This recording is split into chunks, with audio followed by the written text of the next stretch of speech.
immense reality, and the one whom can grasp the understanding of energy and sound, then they can reach to these realities. And we described before, these are stories of portals upon this earth. The earth is filled with portals. All of Holy Qur'an has many examples of portals. And these are manifestations of energies upon this earth in which are meant to move through space and time. And we're in the month of Ashab al-Kahf, the companions of a cave, in which they entered a cave, and the synopsis is they thought it was a day or less, and 309 years have transpired. I mean, in a blink of an eye they moved 309 years in time. And when they ran from an oppressor, when they came out of the cave, they were loved by people. Nabi Musa walked in a desert, saw the fire of that teleportation, or what we call that word? Portal. Saw the fire of the portal, entered it. Allah describes, he entered into a space and told, take your shoes off, this is a Divinely presence. It appeared, Allah made that portal to appear, and Nabi Musa went into that, received what he wanted or what he needed to receive from the Divine, and then was sent back. So Qur'an has many qissa, many examples. Sayyidina Zakaria went into the niche of Sayyidina Maryam and saw that this is a portal that's supplying sustenance not from this time, not from this season, and could understand that this was extraordinary. At that time he made du'a within that portal, and his du'a was accepted, and Allah granted him Sayyidina Yahya. As-salamu alaykum wa rahmatullahi wa barakatuh. So filled with Qur'an examples. Now when you see the shaitan trying to make these portals by spinning what we said, this earth and our existence is a fabric of energy. They want to spin the atoms at a very high rate of speed, breaking something within the fabric. Our life is like a Adobe video, Adobe software. Anybody who's dealt with Adobe, you draw in layers. You draw something, you put a layer, you draw another layer, you put another layer. When you put all these layers together, we look like this, we're one dimension. It's not one dimension, infinite dimensions within this space and time. There are other creatures standing and sitting here, living here, above us, below us and all around us. It's all designed in layers. So they understood this layering and they begin to manipulate the energy.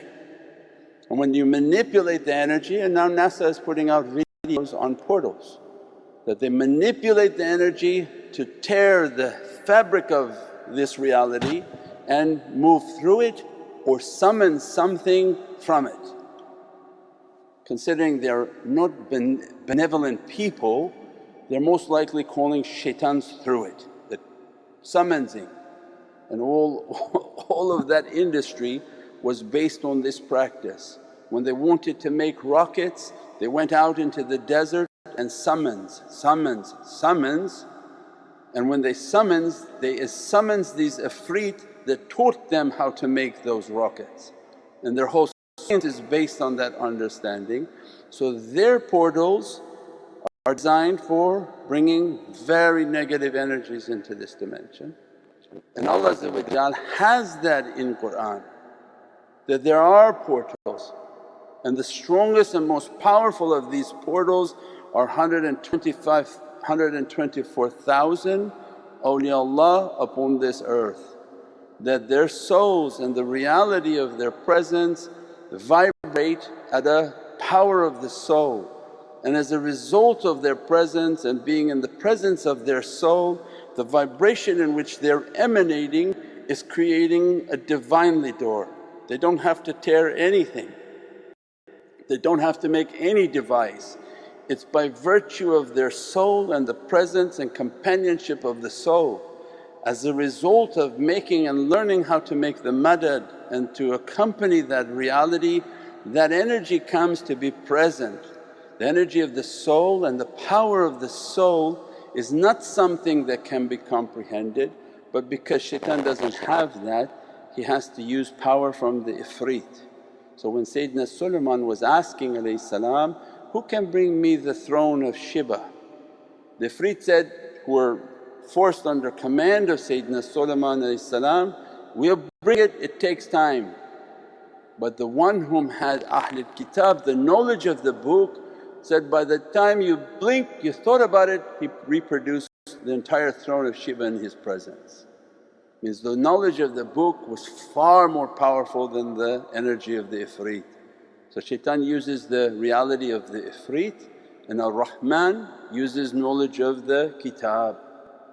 So it means that the power of the kitab and these awliyaullah whom their souls resonate at this energy and these vibrations, as soon as people learn how to make their madad, their connection, the vibration of that soul coming and begins to create for them an eternal portal, something from paradise realities.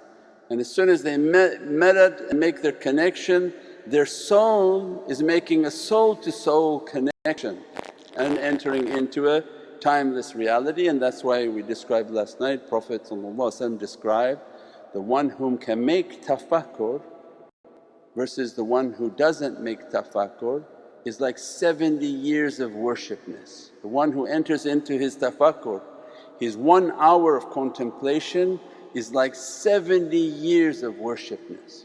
Well, that was Einstein's theory, that if you moved at the speed